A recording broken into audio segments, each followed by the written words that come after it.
As the HUD guidance continues to change, it's important to stay tuned into the newest compliance for Fair Housing Act. One of the newest updates is the criminal history screening policy. In a recent article written by the Fair Housing Act Executive Director, Marley Hawkendonner, she says, quote, "Nearly one-third of the United States population has a criminal record. Statistically, people of color in the United States are arrested, convicted, and incarcerated at rates disproportionate to their share of the general population. A policy that bars access to housing because of criminal history, therefore, is likely to have a disparate impact on persons of certain races or national origins and may be unlawful under the Fair Housing Act." In the article, Hawkendonner shares a simple 3-step test housing providers can use to analyze whether a housing provider's criminal history screening policy is discriminatory or if it violates the Fair Housing Act. Step 1. Does the criminal history policy have a discriminatory effect? Step 2.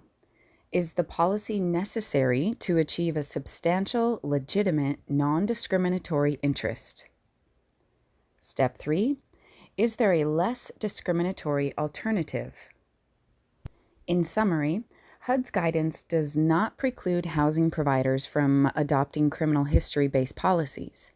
However, it is recommended that providers create thoughtful policies tailored to serve a substantial, legitimate, and non-discriminatory interest, such as resident safety or the protection of property, and also consider individualized mitigating factors such as the type of the crime and the length of the time since conviction. In the article, Hawkendonner leaves us with a few tips for developing a criminal records policy.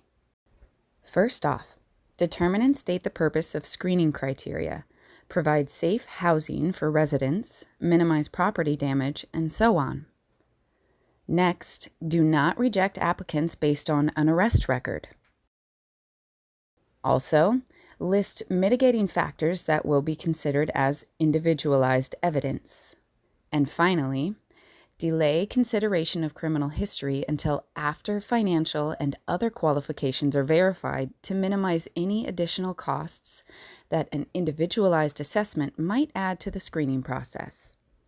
If you would like more detailed information on the new criminal history policy, you can go to www.hud.gov to find out more.